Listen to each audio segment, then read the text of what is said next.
ಮನುಷ್ಯನಿಗೆ ಬದುಕಲ್ಲಿ ಹಾಸ್ಯ ಪ್ರವೃತ್ತಿ ಯಾಕೆ ಮುಖ್ಯ, ಎಷ್ಟು ಮುಖ್ಯ ಬೇಕು ಅಂತ? ಅದಕ್ಕೇನು ಹಾಸ್ಯ ಅಲ್ಲಿ ಉಂಟು ಇಲ್ಲಿ ಉಂಟು, ಹುಡುಕಿ ಹಾಸ್ಯ ಮಾಡಬೇಕು ಅಂತೇನಿಲ್ಲ. ಸೊ ಈ ಪ್ರವಾಸ ಕಥನಗಳನ್ನು ರಚನೆ ಮಾಡುವಂಥ ಸಂದರ್ಭದಲ್ಲಿ ನೀವು ಕಂಡುಕೊಂಡಂಥ ಅಥವಾ ನಿಮಗಾದಂಥ ಅನುಭವವನ್ನು, ನಿಮ್ಮ ಕೃತಿಯಲ್ಲಾದಂಥ ಅನುಭವವನ್ನು ಹೇಳ್ಬೋದಾ? ಊರಿನಲ್ಲಿ ಆ ನಂದಿಯಲ್ಲಿ ಹೋಗುವಾಗ ರಾತ್ರಿ ಹೋಗಿ ನಾವು ನಡ್ಕೊಂಡು ಬಂದಾಗ ಆದಂಥ ಒಂದು ನೋವಿನ ಪ್ರಸಂಗ ನಂಗೆ ಯಾವತ್ತೂ ಮರೀಲಿಕ್ಕಾಗೋದಿಲ್ಲ. ನಿಮ್ಮ ಕೃತಿಗಳನ್ನು ಓದಿ ನಿಮಗೆ ಬಂದಂತಹ ಪ್ರತಿಕ್ರಿಯೆಗಳು, ರೆಸ್ಪಾನ್ಸಸ್ ಇದೆಯಲ್ಲ, ಒಂದೆರಡು ವಿಶೇಷ ಅಂತ ಅನಿಸುವಂತಹ ರೆಸ್ಪಾನ್ಸಸ್ಗಳ ಬಗ್ಗೆ ಹೇಳ್ಬೋದು? ನಮ್ಮಮ್ಮ ರಾತ್ರಿ ಎಲ್ಲ ನಮಗೆ ಕತೆ ಹೇಳ್ತಾ ಇದ್ರು. If you are engaged you will be engaged. ನಮಸ್ಕಾರ ವೀಕ್ಷಕರೇ, ಕಾರ್ಕಳದ ಕ್ರಿಯೇಟಿವ್ ಪುಸ್ತಕ ಮನೆ ಅರ್ಪಿಸುವ ಪುಸ್ತಕದ ಮಾತು ಸರಣಿಯಲ್ಲಿ ಪ್ರಸಾರ ಆಗುವಂತಹ ವಿಡಿಯೋಗೆ ನಿಮಗೆಲ್ಲರಿಗೂ ಸ್ವಾಗತ. ಹಿಂದೆ ನೀವು ಒಂದು 5 ವಿಡಿಯೋಗಳನ್ನು ನೋಡಿದ್ರಿ. ಇವತ್ತು ಇದು 6ನೇ ವಿಡಿಯೋದಲ್ಲಿ ಪ್ರಥಮ ಮಹಿಳಾ ಲೇಖಕಿಯೊಬ್ಬರ ಜೊತೆ ನಾವು ಕೂತು ಮಾತಾಡ್ತಾ ಇದ್ದೇವೆ. ಎಂಥ ವಿಶೇಷ ಅಂತಂದರೆ ಪ್ರಾಯಶಃ ಲೇಖಕರಿಗಾಗಿಯೇ ಇರುವಂಥ ಈ ಒಂದು ವಿಡಿಯೋನ ಸರಣಿ. ಸಾವಿತ್ರಿ ಮನೋಹರ್ ಮೇಡಮ್ ಅವರು ಇವತ್ತು ನಮ್ಮ ಜೊತೆಗಿದ್ದಾರೆ. ಅವರು ಇತ್ತೀಚೆಗೆ ಅಂತಂದರೆ 2007ರಲ್ಲಿ ಅವರ ಲಾಸ್ಟ್ ಅಸೈನ್ಮೆಂಟ್ ಒಂದು ಕಾರ್ಕಳದ ತೆಳ್ಳಾರು ಅಂತ ಒಂದು ಸಣ್ಣ ಊರಿನಲ್ಲಿ ಸರ್ಕಾರಿ ಪ್ರೌಢಶಾಲೆಯಲ್ಲಿ ಮುಖ್ಯ ಶಿಕ್ಷಕರಾಗಿ ರಿಟೈರ್ಡ್ ಆಗಿ ಈಗ ಒಂದು 15-16 ವರ್ಷ ಆಗಿದೆ. ರಿಟೈರ್ಡ್ ಆಗಿದ್ದಾರೆ, ಆದರೆ ಟೈರ್ಡ್ ಆಗಲಿಲ್ಲ. ಅದೇ ಅವರ ವಿಶೇಷತೆ. ಮೇಡಮ್ ಅವ್ರ ಜೊತೆ ನಾನು ಕೂತು ತುಂಬ ಮಾತಾಡಿದೆ. ಒಟ್ಟು 24 ಕೃತಿಗಳನ್ನು ಮೇಡಮ್ ಅವರು ರಚನೆ ಮಾಡಿದ್ದಾರೆ ನೋಡಿ. ಅದರಲ್ಲಿ 4 ಪ್ರವಾಸ ಕಥನಗಳು, 6 ನಾಟಕಗಳು, 5 ಕವನಗಳು, 3 ಜೀವನ ಚರಿತ್ರೆ, 1 ಆತ್ಮಕಥೆ ಮತ್ತು ಇತ್ಯಾದಿ. ಸೊ 24 ಕೃತಿಗಳು ಒಟ್ಟು. ರೀಸೆಂಟಾಗಿ ಬಂದಿರುವುದು ಮೋಸ್ಟ್ಲಿ ಇದು ಅಂತ ಅನಿಸುತ್ತೆ, ಕೊನೆಯಲ್ಲಿದೆ. ಎಸ್, ಪಂಚಪ್ರಹಸನಗಳು. ಸೊ 5 ಹಾಸ್ಯ ನಾಟಕಗಳನ್ನು ರಚನೆ ಮಾಡಿದ್ದಾರೆ. ಬನ್ನಿ ಮೇಡಮ್ ಅವ್ರ ಜೊತೆ ಕೂತು ಮಾತಾಡೋಣ. ಅವರ ಆ್ಯಕ್ಟಿವಿಟೀಸ್ ಬಗ್ಗೆ ಫಸ್ಟ್ ಮಾತಾಡಿ 1-2 ನಿಮಿಷ ನಂತರ ಈ ಕೃತಿಗಳ ವಿಷಯಕ್ಕೆ ಬರೋಣ. ಮೇಡಮ್ ನಮಸ್ಕಾರ. ನಮಸ್ಕಾರ. ಚೆನ್ನಾಗಿದ್ದೀರಲ್ವಾ? ಹಾಂ, ಪರವಾಗಿಲ್ಲ. ದೇವರ ದಯದಿಂದ ನಿಮ್ಮಂಥವರ ಶುಭ ಹಾರೈಕೆಯಿಂದ ಆರಾಮಿದ್ದೇನೆ. 75 ಆದರೂ 25 ಥರ ಇದೆ ಓಡಾಡ್ಕೊಂಡು ಅಲ್ವಾ? ನನಗೆ ಹೇಳಿ, ಈ 16 ವರ್ಷ ಆಯಿತು ನೀವು ರಿಟೈರ್ಡ್ ಆಗಿ. ನಿಮ್ಮ ದಿನಚರಿ ಏನು, ಹೇಗಿರ್ತದೆ ಅಂತ, ನಿಮ್ಮ ಆ್ಯಕ್ಟಿವಿಟೀಸ್ ಎಲ್ಲ? ಈಗಲ ದಿನಚರಿ ನನಗೆ ಬಹುಶಃ 24 ಗಂಟೆ ಸಾಲದು ಅಂತ ಅನಿಸುತ್ತೆ. ಯಾಕೆಂತಂದರೆ ನನಗೆ ಹಲವು ಸಂಘ ಸಂಸ್ಥೆಗಳಲ್ಲಿ ಅಧ್ಯಕ್ಷರಾಗಿ, ಕೋಶಾಧಿಕಾರಿಯಾಗಿ ಎಲ್ಲ ಇದ್ದೇನೆ. ಜೊತೆಗೆ ನಾನು ರಿಟೈರ್ ಆಗುವಾಗ ಒಂದು ಪ್ರತಿಜ್ಞೆ ಮಾಡಿದ್ದೆ. ನನ್ನ ನಿವೃತ್ತಿ ಜೀವನದ ಒಂದು ಪೆನ್ಷನ್ ಇದೆಯಲ್ಲ, ಆ ಪೆನ್ಷನ್ನಲ್ಲಿ 1 ತಿಂಗಳು ಸಾಮಾಜಿಕ ಧಾರ್ಮಿಕ ಕಾರ್ಯಕ್ರಮಗಳಿಗೆ, 1 ತಿಂಗಳ ಪೆನ್ಷನ್ ಶೈಕ್ಷಣಿಕ ರಂಗಕ್ಕೆ ಮುಡುಪಾಗಿಡ್ತೇನೆ ಅಂತ. ಹಾಗಾಗಿ ಶೈಕ್ಷಣಿಕ ಕ್ಷೇತ್ರದಲ್ಲಿ ಅನೇಕ ಶಾಲಾ ಕಾಲೇಜಿನ ಮಕ್ಕಳಿಗೆ ವಿದ್ಯಾಭ್ಯಾಸಕ್ಕಾಗಿ ಸಹಾಯ ಬೇಕಾಗ್ತದೆ. ಆಗ ಅಲ್ಲಿ ಹೋಗಿ ಅವರಿಗೆ ಪುಸ್ತಕವೋ ಅಥವಾ ಒಂದು ಫೀಸ್ ಇಂತಹ ಇದೆಲ್ಲ ಒದಗಿಸಿಕೊಡ್ತೇನೆ. ಮತ್ತೆ ಕೆಲವು ಶಾಲೆಗಳಿಗೆ ಕವಾಟಗಳು, ಪುಸ್ತಕಗಳಂತೂ ನಾನೇ ಬರೆದಿದ್ದಿದೆ ತುಂಬ ಕೊಡ್ತೇನೆ. ಹಾಗೆ ಮತ್ತೆ ನನಗೊಂದು ಹವ್ಯಾಸ ಇತ್ತು ಮೊದಲು, ಕಂಡಲ್ಲಿ ಪುಸ್ತಕ ಕೊಂಡುಕೊಂಡು ಬರೋದು, ಮನೆಗೆ ಕೊಂಡುಕೊಂಡು ಓದುವುದಲ್ಲ, ಓದುವುದು, ದುಡ್ಡು ಕೊಟ್ಟು ತಗೊಳ್ಳುವಂಥದ್ದು. ಹಾಗೆ ಶೇಖರಣೆ ಆಗಿ 3 ಕವಾಟಿನ ತುಂಬ ಬುಕ್ಸ್ ಇತ್ತು. ಎಷ್ಟು ನಂಬರ್ಸ್? ಸುಮಾರು ಒಂದು 3000-4000 ಇತ್ತು. ಇತ್ತು. ಅದರಲ್ಲಿ 1,000ವನ್ನು ಒಂದು ಸ್ಕೂಲಿಗೆ ಕೊಟ್ಟೆ, ಮತ್ತೊಂದು 1,000ವನ್ನು ಅನೇಕ ಶಾಲಾ ಕಾಲೇಜುಗಳಿಗೆ ಹಂಚಿದೆ. ಈಗ 2 ಕವಾಟಗಳಲ್ಲಿ ಪುಸ್ತಕಗಳು ಉಂಟು ಮನೆಯಲ್ಲಿ. ಹಾಗೆಯೇ ನನಗೆ ಪುಸ್ತಕ ಮನೆಗೆ ಹೋಗಬೇಕು, ಪುಸ್ತಕ ಕೊಡಬೇಕು, ದುಡ್ಡಿಗಲ್ಲ, ಮಾರಾಟಕ್ಕಲ್ಲ. ನಾನು ಹೀಗೆ ಯಾವತ್ತೂ ನಾನು ಪುಸ್ತಕವನ್ನು ಮಾರಾಟ ಮಾಡುವ ಹವ್ಯಾಸ ಇಟ್ಟುಕೊಂಡಿಲ್ಲ. ಮೊದಲ ಆರಂಭದಲ್ಲಿ ನಮ್ಮ ಇದರದ್ದು ಸಾರ್ವಜನಿಕ ಗ್ರಂಥಾಲಯದವರು 300 ಪುಸ್ತಕ ತಗೊಳ್ತಿದ್ರು. ಆದರೆ ಆಮೇಲೆ ಈಗ 3 ವರ್ಷದಿಂದ ಸುದ್ದಿ ಇಲ್ಲ.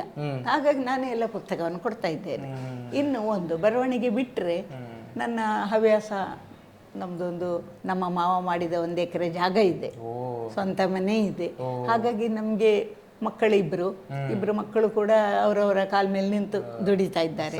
ಹಾಗಾಗಿ ನಮ್ಮ ಜಾಗದಲ್ಲಿಯೇ ಹೂವಿನ ತೋಟ, ತರಕಾರಿ, ಮತ್ತು ಮೆಡಿಕಲ್ ಪ್ಲಾಂಟ್ಸ್ ಅಂದರೆ ಔಷಧೀಯ ಸಸ್ಯಗಳನ್ನು ಹಾಕೋದು, ಅದನ್ನು ಬೆಳೆಸೋದು. ಆಮೇಲೆ ಮತ್ತೊಂದು ಪೇಟೆಯಲ್ಲಿ ಒಂದು ವಿಚಿತ್ರ ಹವ್ಯಾಸ, ಗದ್ದೆ ಮಾಡೋದು. Very good. ಗದ್ದೆ ಮಾಡೋದು ಅಂದರೆ ನನ್ನಪ್ಪ ಸುಮಾರು ಒಂದು 130 ಎಕರೆ ಜಾಗದ ಒಡೆಯರಾಗಿದ್ದರು. ಈಗ ಮತ್ತು ಜಾಸ್ತಿ ಮಾಡಿದ್ದಾನೆ ಅಣ್ಣ. ಅದರಲ್ಲಿ ಒಂದು ಸುಮಾರು 40 ಎಕರೆಯಷ್ಟು ಗದ್ದೆ ಇತ್ತು. ಅದರಲ್ಲಿ ಅಭ್ಯಾಸ ಇತ್ತಲ್ಲ, ಹಾಗಾಗಿ ಇಲ್ಲೂ ಕೂಡ ಒಂದು ಗದ್ದೆ ಮಾಡಿ ಭತ್ತ ಬೆಳೆಯೋದಕ್ಕಲ್ಲ, ಊಟಕ್ಕಾಗಿ ಅಲ್ಲ, ನಾವು ಇದು ಕದಿರು ತರೋದು ಅಂತೇವಲ್ಲ ನವರಾತ್ರಿಯಲ್ಲಿ, ಅದಕ್ಕಾಗಿ ಅದಂತ ಅಭ್ಯಾಸ ಮಾಡ್ಕೊಂಡಿದ್ದೆ. ಮತ್ತೆ ಕ್ರಾಫ್ಟಿನಲ್ಲಿ ಉಂಟು ಎಲ್ಲ, ಇದು ಭಜನೆ ಉಂಟು, ಭಜನೆ, ಯಕ್ಷಗಾನ, ತಾಳಮದ್ಲೆ, ಆಮೇಲೆ ನಾಟಕ ಬರೆಯುವುದು, ನಿರ್ದೇಶನ ಮತ್ತು ಅಭಿನಯ 3 ಉಂಟು. ಜೊತೆಗೆ ಎಲ್ಲ ಸಂಘ ಸಂಸ್ಥೆಗಳಲ್ಲಿ ಈ ಕ್ರಾಫ್ಟ್ ಇದೆಯಲ್ಲ, ಈ ಚಾಪೆ ಮಾಡೋದು ಅಥವಾ ಎಲ್ಲವೂ ಮಾಡಿಸ್ತೇನೆ. ಹಿಡಿಸುಡಿ ಮಾಡೋದು ಕೂಡ, ಕಡ್ಡಿ ಹಿಡಿ ಈಗ ಎಲ್ಲ ಮರ್ತಿದ್ದಾರೆ, ಎಲ್ಲ ದುಡ್ಡು ಕೊಟ್ಟೇ ತರೋದು. ಅದನ್ನು ಸುಲಭದಲ್ಲಿ ಹೇಗೆ ಮಾಡೋದು ಅಂತ ಅದು ಕೂಡ ಪ್ರಾತ್ಯಕ್ಷಿಕೆ ಕೊಡ್ತೇನೆ. ಆಮೇಲೆ ಯಾವುದು ಜೀವನಕ್ಕೆ ಬೇಕು ಅಂತ ಎಲ್ಲ ಸಾಧಾರಣ ಅಂಥದ್ದೆಲ್ಲದಕ್ಕೂ ತರಬೇತಿ, ಹೂಗುಚ್ಚ ಮಾಡೋದಾಗಲಿ, ಹೂಕುಂಡ ತಯಾರಿಸೋದಾಗಲಿ, ಅದು ಕೂಡ ಮಾಡ್ತೀನಿ. Very nice. ಇಷ್ಟೆಲ್ಲ ಒಂದು 2-3 ನಿಮಿಷ ಯಾಕೆ ಮಾತಾಡಿದ್ದು ಅಂತಂದರೆ, ಇಂಥ ಹಿರಿ ಜೀವಗಳ ದಿನಚರಿ ಹೇಗಿರ್ತದೆ, ಅವರೆಷ್ಟು ಆ್ಯಕ್ಟಿವ್ ಆಗಿರ್ತಾರೆ, ಇದು ಕೂಡ ಒಂದು ಸ್ಫೂರ್ತಿ ಅಲ್ವಾ. ಬರವಣಿಗೆ ಬಗ್ಗೆ ನಾವು ಹೇಗೂ ಮಾತಾಡ್ತೇವೆ ಅನ್ನೋ ಕಾರಣಕ್ಕೆ ಮಾತಾಡಿಸ್ತೇವೆ. ಮೋಸ್ಟ್ಲಿ ಅವ್ರು ಹೇಳೋದನ್ನು ಮರೆತರು. ಅವರು ರಾಷ್ಟ್ರೀಯ ಮಟ್ಟದಲ್ಲಿ ಸ್ಕೌಟ್ಸ್ ಮತ್ತು ಗೈಡ್ಸ್ನ ಟ್ರೈನರ್, ಅವರು ನ್ಯಾಷನಲ್ ಟ್ರೈನರ್ ಅಂತ ಹೇಳ್ತಾರೆ. ನಾನು ಕೂಡ ಸ್ಕೌಟ್ಸ್ ಆಗಿದ್ದೆ. ಅವರ ಈ ಸಾಮಾಜಿಕ ಚಟುವಟಿಕೆ ಎಲ್ಲ ನೋಡಿದ್ರೆ ಮೋಸ್ಟ್ಲಿ ಆ ಸ್ಕೌಟ್ಸ್ ಅಡಿಪಾಯ ಅಂತ ಅನಿಸ್ತದೆ. ಲಾರ್ಡ್ ಬ್ಯಾಡನ್ ಪೋವೆಲ್ ಇಂಗ್ಲೆಂಡ್ನಲ್ಲಿ ಆರಂಭ ಮಾಡಿದಂಥ ಸ್ಕೌಟ್ ಚಳವಳಿಗೆ ನಮ್ಮ ದೇಶದಲ್ಲಿ ಸಾಕಷ್ಟು ಜನ ಟ್ರೈನರ್ಸ್ ಇದ್ದಾರೆ, ಅದರಲ್ಲಿ ಮೇಡಮ್ ಕೂಡ ಒಬ್ಬರು. ಆಗಲಿ, ಈಗ ನಾವು ಮೇಡಮ್ ನಮ್ಮ ಇದಕ್ಕೆ ಬರುವ, ನಾನು ನಿಮ್ಮ ಮೇಲಿಂದ ಮೇಲೆ ನಿಮ್ಮ ಕೃತಿಗಳನ್ನೆಲ್ಲ ನಾನು ನೋಡ್ತಾ ಇದ್ದೆ. ಈ ಒಂದು ಕೇಳಬೇಕು, ಬದುಕಲ್ಲಿ ಇದು ಹಾಸ್ಯ ಇದೆಯಲ್ಲ, ನಿಮ್ಮ ಇದು ಪಂಚಪ್ರಾಸಗಳು, ಹಾಸ್ಯ ಲೇಖನಗಳು, ಮನುಷ್ಯನಿಗೆ ಬದುಕಲ್ಲಿ ಹಾಸ್ಯ ಪ್ರವೃತ್ತಿ ಯಾಕೆ ಮುಖ್ಯ, ಎಷ್ಟು ಮುಖ್ಯ ಬೇಕು ಅಂತ? ಇದೆಂತ ಪ್ರಶ್ನೆ ಕೇಳ್ತೀರಿ ಮರ್ರೆ. ಜೀವನಕ್ಕೆ ಉಸಿರು ಹೇಗೆ ಬೇಕು ಅಂದಾಗಾಯ್ತು. ಯಾಕೆಂದ್ರೆ ಹಾಸ್ಯ ಇಲ್ಲದೆ ಇದ್ರೆ ಅದು ಜೀವನವೇ ಅಲ್ಲ. ಯಾಕೆಂದ್ರೆ ನಮ್ಗೆ ಎಷ್ಟು ಟೆನ್ಷನ್ ಈಗ. ಆ ಟೆನ್ಷನ್ನಿನಿಂದ ಫ್ರೀ ಆಗಬೇಕಾದ್ರೆ, ಸಂತೋಷವಾಗಿ ಜೀವನ ಕಳಿಬೇಕಾದ್ರೆ ಹಾಸ್ಯ ಖಂಡಿತ ಬೇಕು. ಅದಕ್ಕೇನು ಹಾಸ್ಯ ಅಲ್ಲಿ ಉಂಟು ಇಲ್ಲಿ ಉಂಟು ಹುಡುಕಿ ಹಾಸ್ಯ ಮಾಡಬೇಕು ಅಂತೇನಿಲ್ಲ. ಜೀವನದಲ್ಲಿ ಎಲ್ಲಿ ಹೋದ್ರೂ ಹಾಸ್ಯ ಸಿಗ್ತದೆ. ಅಂತ ಹಾಸ್ಯಗಳನ್ನೆಲ್ಲ ನಾನು ಇದು ಮಾಡಿ ಪುಸ್ತಕ ರೂಪಗಳಲ್ಲಿ ಇದು ಮಾಡಿದ್ದೇನೆ. ಈಗ ನನ್ನ ಒಂದು ನಮ್ಮನೆ ನ್ಯಾಚುರಲ್ ಮೆನ್ಯೂರ್ ಅಂತ, ಇದರಲ್ಲಿ ಎಲ್ಲ ಹಾಸ್ಯ ಲೇಖನಗಳೇ ಇದೆ. ಅಂತಹ ಹಾಸ್ಯ ಲೇಖನಗಳದ್ದಾಗಲಿ ಅಥವಾ ಈ ಒಂದು ಪಂಚಪ್ರಹಸನಗಳದ್ದಿರ್ಬೋದು. ಇನ್ನು ಕೆಲವು ನನ್ನ ನಾಟಕಗಳಿದೆ, ಆನ್ಲೈನ್ ಅವಾಂತರ ಅಂತಿದೆ, ಅದು ಕೂಡ ಒಂದು ಹಾಸ್ಯ ಲೇಖನ, ಹಾಸ್ಯಕ್ಕೆ ಸಂಬಂಧಪಟ್ಟಂತಹ ಒಂದು ಇದು. ಏಕೆಂದರೆ ಈಗ ಇತ್ತೀಚಿನ ದಿನಗಳಲ್ಲಿ ಮಕ್ಕಳು ಬುಕ್ ಫೇಸ್ ಮಾಡೋದಿಲ್ಲ, ಬರೀ ಫೇಸ್ಬುಕ್ಕಿನಲ್ಲೇ ಇರ್ತಾರೆ, ಆನ್ಲೈನ್ನಲ್ಲೇ ಇರ್ತಾರೆ. ಇದು ಆನ್ಲೈನ್ ಕ್ಲಾಸ್ ಆಗಲಿಕ್ಕೆ ಕಾರಣ ನಮ್ಮ ಕೊರೋನಾ. ಆ ಕೊರೋನಾದ ಶಾಪದಿಂದಾಗಿ ಈ ಒಂದು ಹುಟ್ಟಿಕೊಂಡ ಆನ್ಲೈನ್ ಕ್ಲಾಸ್ ಅಥವಾ ಆನ್ಲೈನ್ ಕಾರ್ಯಕ್ರಮಗಳು. ಅದು ಎಲ್ಲಿಂದ ಬಾಲವಾಡಿ ಮಗುವಿನಿಂದ ಹಿಡಿದು ನಮ್ಮಂಥ ಮುದುಕರ ಮಹಿಳಾ ಸಂಘದವರೆಗೂ ಅಂಥದ್ದು ಇರ್ತದೆ. ಮುದುಕರಂತ ನಿಮ್ಮನ್ನು ಕ್ಲೈಮ್ ಮಾಡ್ತೀರಾ? ನನ್ನ ಹಾಗೆ ಎಂದಿದ್ದೇನೆ, ನಾನು ಮುದುಕಿಂದ ಹೇಳ್ಕೊಳ್ಳಲ್ಲ. ಯಾಕೆ ಗೊತ್ತುಂಟಾ? If you are engaged you will be engaged ಅಂತ. ನಾವು ತೊಡಗಿಸಿಕೊಂಡಿದ್ರೆ ನಾವು ಯಾವತ್ತೂ ಮುದುಕರಾಗುದಿಲ್ಲ. ದೈಹಿಕವಾಗಿ ಮುದುಕರಾಗ್ಬೋದು, ಮಾನಸಿಕವಾಗಿ ಯಾರು ಮುದುಕರಾಗಬಾರ್ದು. ಅದಕ್ಕೆ ಹಾಸ್ಯ ಬೇಕು. Very nice. ಎಷ್ಟೇ ಒಂದು ನೋವು, ಯಾರು ಸಿಟ್ಟಿದ್ರೆ ಜಗಳ ಆಗೋ, ಒಂದು ಉದಾಹರಣೆಗೆ ನನ್ನ ಮನೆಯದೇ ಹೇಳ್ತೇನೆ. ಒಂದು ದಿನ ಚಪಾತಿ ಮಾಡಿದ್ದೆ, ಚಪಾತಿ ಸ್ವಲ್ಪ ಒರಟಾಗಿತ್ತು. ನನ್ನ ಗಂಡ ಭಾಳ ಶಿಸ್ತಿನ ಶಿಪಾಯಿ. ಅವರು ಚಪಾತಿ ತಿನ್ನು ಕೂತಾಗ ಬೈದರು, ಇದೆಂಥದ್ದಿದೆ ಇಷ್ಟು ಒರಟಾಗಿದೆ, ನಾಯಿ ಕೂಡ ತಿನ್ಲಿಕ್ಕಿಲ್ಲ ಅಂದರು. ನನ್ನ ಮಗ ಪಕ್ಕದಲ್ಲಿದ್ದ, 3-4 ವರ್ಷ ಅವನಿಗೆ. ಅವನು ಹೇಳಿದ, ಅಪ್ಪ ಅದಕ್ಕೆ ಅಮ್ಮ ನಿಮಗೆ ಕೊಟ್ಟಿದ್ದು ಅಂದ್ಬಿಟ್ಟ. ನನ್ನ ಗಂಡ ಜೋರು ನಗಾಡಿ ಬಿಟ್ರು. ನೋಡಿ, ಆ ಸಿಟ್ಟು ಹಾಸ್ಯ ಪ್ರಜ್ಞೆ ಇದ್ರೆ ನಮಗೆ ಆಗ ಅದನ್ನು ಕಳೀಲಿಕ್ಕಾಗ್ತದೆ. ನಾವು ಸಂತೋಷವಾಗಿರ್ಬೋದು, ಬೇರೆಯವ್ರನ್ನ ಸಂತೋಷವಾಗಿಡ್ಲಿಕ್ಕೆ ಹಾಸ್ಯ ಬೇಕೇ ಬೇಕು ಜೀವನದಲ್ಲಿ. ಸೊ ಮೇಡಮ್ ಅವರ ಹಾಸ್ಯ ಪ್ರಹಸನಗಳ ಕೃತಿ ಹೇಗಿದೆ ಅಂತ ನೀವು ಕೊಂಡುಕೊಂಡೇ ಓದಬೇಕು. ಒಂದವರು ಚುಟುಕಾಗಿ ಹೇಳಿದರು, ಮೇಡಮ್ ನನಗೀಗ ಪ್ರವಾಸ ಕಥನಗಳ ಬಗ್ಗೆ ಆ್ಯಕ್ಚುಲಿ ಜಾಸ್ತಿ ಆಸಕ್ತಿ, ದೇಶ ಸುತ್ತಬೇಕು ಕೋಶ ಓದಬೇಕು ಅನ್ನೋ ಮಾತಿದೆ. ಸೊ ಈ ಪ್ರವಾಸ ಕಥನಗಳನ್ನು ರಚನೆ ಮಾಡುವಂಥ ಸಂದರ್ಭದಲ್ಲಿ ನೀವು ಕಂಡುಕೊಂಡಂಥ ಅಥವಾ ನಿಮಗಾದಂಥ ಅನುಭವವನ್ನು, ನಿಮ್ಮ ಕೃತಿಯಲ್ಲಾದಂಥ ಅನುಭವವನ್ನು ಹೇಳ್ಬೋದಾ? ಹಾಸ್ಯ ಅಲ್ಲಿ ಸಾರಿ ನಮ್ಮ ಸಾಹಿತ್ಯದ ಒಂದು ಕ್ಷೇತ್ರದಲ್ಲಿ ಈ ಒಂದು ಪ್ರವಾಸ ಕಥನಕ್ಕೆ ಅಷ್ಟೊಂದು ಮಹತ್ವ ದೊರಕಿಲ್ಲ. ಕಾರಣ ಇಷ್ಟೇ, ಅದು ಹೋಗಿ ಬರ್ತಾರೆ ಡ್ರೈ ಸಬ್ಜೆಕ್ಟ್ ಅಂತ. ಆದರೆ ನಾನೇನು ಮಾಡಿದ್ದೇನೆ, ಈ ಸುತ್ತಾಟದ ಸೊಗಡು ಅದರಲ್ಲಿರ್ಬೋದು, ಅಥವಾ ಇನ್ನೊಂದು ಬನ್ನಿ ಕಾರ್ಕಳಕ್ಕೆ ಅಂತ ಒಂದುಂಟು, ಬನ್ನಿ ನಮ್ಮ ಕಳಸಕ್ಕೆ, ಇದು ನನ್ನ ಅಪ್ಪನ ಊರು, ಕೈ ಬೀಸಿ ಕರೆದಿದೆ ಕಳಸ ಅಂತ, ಅಲ್ಲಿಗಾಗಲಿ ಬರೆಯುವಾಗ ಅದನ್ನು ಸ್ವಲ್ಪ ಮಧ್ಯೆ ಮಧ್ಯೆ ಹಾಸ್ಯ ಸೇರಿಸಿ ಅಥವಾ ಇದನ್ನು ಕಣ್ಣಿಗೆ ಕಟ್ಟು ಹಾಗೆ ಬರೆದ್ರೆ ಖಂಡಿತ ಯಾರಿಗೂ ಈ ಒಂದು ಸುತ್ತಾಟದ ಇದು ಅಂದರೆ ಪ್ರವಾಸ ಕಥನಗಳು ಸಂತೋಷ ಕೊಡ್ತದೆ. ಅದರಲ್ಲಿ ಅನುಭವಕ್ಕೆ ತುಂಬ ಉಂಟು. ಕೆಲವೊಮ್ಮೆ ಬಹಳ ಕಷ್ಟದ್ದು, ಉದಾಹರಣೆಗೆ ಈಗ ನಂದು ಇದರಲ್ಲೊಂದು ನಂದಿಗೊಂದು ನೈಟ್ ವಾಕ್ ಅಂತ ಉಂಟು. ನಂದಿ ಹಿಲ್ಸ್ ನೀವೆಲ್ಲ ಕೇಳಿರ್ಬೋದು ಬೆಂಗಳೂರಿನಲ್ಲಿ. ಆ ನಂದಿಯಲ್ಲಿ ಹೋಗುವಾಗ ರಾತ್ರಿ ಹೋಗಿ ನಾವು ನಡ್ಕೊಂಡು ಬಂದಾಗ ಆದಂತಹ ಒಂದು ನೋವಿನ ಪ್ರಸಂಗ ನನಗೆ ಯಾವತ್ತೂ ಮರೀಲಿಕ್ಕಾಗೋದಿಲ್ಲ. ಅದರಷ್ಟೇ ಥ್ರಿಲ್ಲಿಂಗ್ ಅದು. ಅಥವಾ ನಾವು ನೇಪಾಳಕ್ಕೆ ಹೋದಾಗ, ಅಥವಾ ನಮ್ಮ ಇಲ್ಲಿ ಯಾವುದು ನಮ್ಮ ಅಂಡಮಾನ್ ದ್ವೀಪಕ್ಕೆ ಹೋದಾಗ, ಅಂಡಮಾನ್ ದ್ವೀಪದ ಇನ್ನೂ ಕೂಡ ನನ್ನ ಲೇಖನ ಬಂದಿಲ್ಲ. ಆಹಾಹಾ ಅಂಡಮಾನ್ ಅಂತ ಒಂದು ಬರೆದಿದ್ದೇನೆ, ಅರ್ಧ ಆಗಿದೆ. ಯಾಕೆಂದರೆ ಏನೋ ಗೊತ್ತಿಲ್ಲ, ಈಗ ಒಂದು ಸ್ವಲ್ಪ ಸಮಯದಿಂದ ಬರಿಬೇಕು ಅನಿಸ್ತಾ ಇಲ್ಲ, ಓದಬೇಕು ಅಂತ ಅನಿಸುತ್ತೆ. ಓದ್ತೇನೆ ತುಂಬ. ಬರವಣಿಗೆ ಓದು ಅಂತಂದ್ರೆ ಯಾವುದನ್ನು ಓದ್ತೀರಾ, ಯಾರನ್ನು ಯಾವುದು ಓದ್ತೇನೆ. ನನಗೆ ಓದ್ಲಿಕ್ಕೆ ಅದು ಇದು ಅಂತಿಲ್ಲ. ಹಾಸ್ಯ ತುಂಬ ಇಷ್ಟ, ಹಾಸ್ಯ ಲೇಖನಗಳು ತುಂಬ ಇಷ್ಟ, ಪ್ರವಾಸ ಕಥನಗಳು ಇಷ್ಟ. ಕಾದಂಬರಿ ಸ್ವಲ್ಪ ಈಗಿಲ್ಲ. ಮೊದಲು ತ್ರಿವೇಣಿ ಅಥವಾ ನಕೃಷ್ಣರು ಅವರ ಕಾಲದ ಕಾದಂಬರಿಗಳ ಹಾಗೆ ಈಗಿಲ್ಲ ಕಾದಂಬರಿಗಳು, ಸ್ವಲ್ಪ ಡ್ರೈ. ಹಾಗಾಗಿ ನಮಗೆ ಅದು ಮಾನವ ಜೀವನಕ್ಕೆ ಹತ್ತಿರ ಇಲ್ಲ. ಆ ತ್ರಿವೇಣಿ ಕಾದಂಬರಿಗಳನ್ನು ಓದ್ತಾ ಇದ್ದರೆ ನಮಗೆ ಒಂದು ಎಂತಹ ಒಂದು, ನಾವು ಕೂಡ ಅದರಲ್ಲಿ ಒಂದು ಪಾತ್ರ ಆಗಿಬಿಡ್ತಿದ್ದೆವು. ಹಾಗಾಗಿ ಅದು ಇಷ್ಟ ಆಗ್ತಿತ್ತು. ಈಗ ಯಾಕೋ ಅಷ್ಟು ಕಾದಂಬರಿಗಳಲ್ಲಿ ಇಷ್ಟ ಇಲ್ಲ. ಬಟ್ ಬೇರೆ ಎಲ್ಲ ಲೇಖನಗಳನ್ನು ಓದ್ತೇನೆ. ಮನೆಗೊಂದು 5-6 ಪೇಪರ್ ಬರ್ತವೆ, ಅದನ್ನು ಓದ್ತೇವೆ. ಮತ್ತು ನಮ್ಮ ನಮ್ಮ ವಾಟ್ಸಪ್ ಇದೆಯಲ್ಲ, ಅದರಲ್ಲಿ ಬರುವ ನ್ಯೂಸ್ಗಳನ್ನು ಓದ್ತೇನೆ. ಕೆಲವರು ವಿಡಿಯೋ ಹಾಕ್ತಾರೆ, ಕೆಲವು ಚೆನ್ನಾಗಿರುತ್ತೆ, ಕೆಲವು ಬೇಡದ್ದಿರುತ್ತೆ.